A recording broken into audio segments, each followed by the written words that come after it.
ඔය තියෙන අඩුපාඩු ටික පොඩ්ඩක් හදලා දෙන්න. මේක බලලා අඩුපාඩු ටික හදලා මම දාන ටියුට් එක කරන්න. හරි ඉස්සෙල්ලාම බලමුකෝ දැන් මේකේ මුල ටික හරි. මෙන්න මේ හරියට යද්දි පොඩ්ඩක් වැරදිලා තියෙනවා.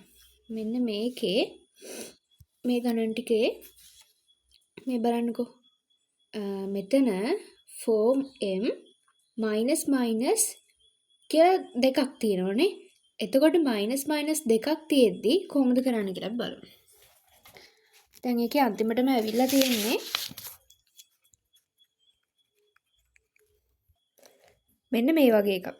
4m minus minus 2. එතකොට මේ වගේ වෙලාවෙදි කරන්නේ මෙන්න මෙහෙම එක ළඟ දෙන්නෙක් ඉද්දි අපි ඒ දෙන්නව ගුණ කරනවා. ඍණයි ඍණයි ගුණ වුණාම මොකද්ද වෙන්නේ? දන්නනේ එන්නේ. එතකොට එහෙනම් මේ දෙන වෙනුවට මෙයාව දානවා. එතකොට ඒ වගේ වැරදි කීපයක්ම මේ ගණන් වල වෙලා තියෙනවා. ඒ ටික හදාගන්න. ඊට පස්සේ මෙන්න මේක. මෙන්න මේක. ඒකේ මොකද්ද තියෙන්නේ? ඍණ 5 ඍණ y. ඒක කරන්නේ මෙහෙමයි.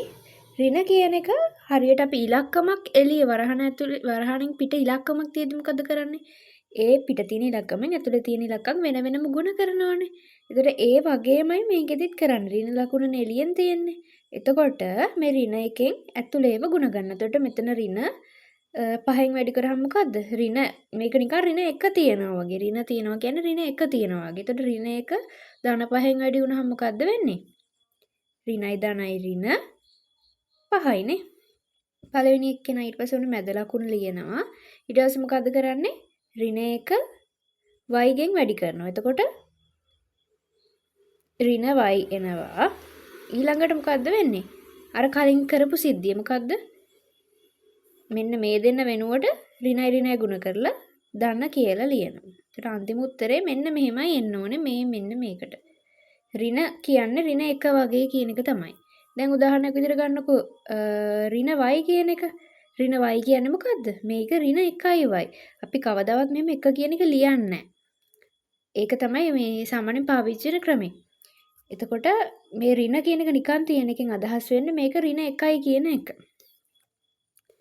හරි. එතකොට මේකෙත් ඒ වගේම වැරද්දක් තමයි වෙලා තියෙන්නේ.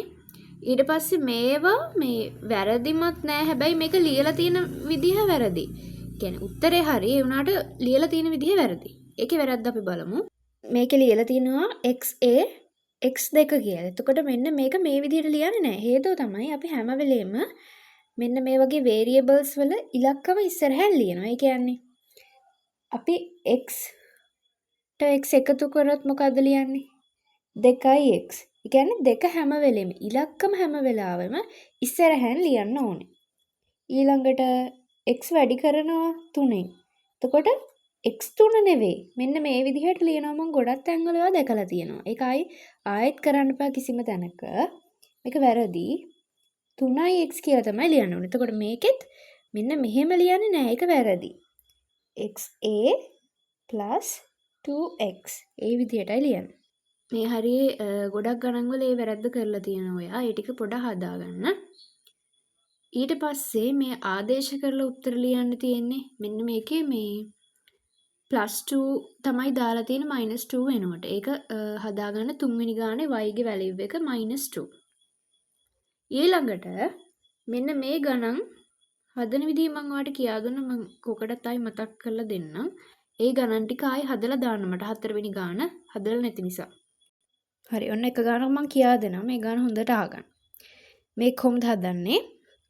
සාමාන්‍ය විදිහටම අපි එළිය තියෙන ඉලක්කමෙන් ඇතුළේ තියෙන ඒවා ගුණ කරනවා. එතකොට 3 වරක් x මැද්ද තියෙන ලකුණ දෙන්න ප්ලස් 3 වරක් y. මේක ඒ විදිහට ලියුවා යව පැත්තකින් තියන්න. ඊට පස්සේ මොකද්ද කරන්නේ? මෙයාගෙන් මෙයාලවත් ගුණ කරනව වෙන වෙනම. මෙයාගෙන් මෙයාව ගුණ කරනවා. මෙයාගෙන් මෙයාව ගුණ. එතකොට දෙවතාවක් x ආයෙත් ධන දෙවතාවක් y. අමතක වුණානේ මෙතන ඍණ. මේ දෙන්නගේ මැද තිබ්බ ඍණනේ. හරි. ඊළඟට දැන් මෙයාව සුළු කරන්න තියෙන්නේ 3x 3y ධන 2x ඍණ 2y.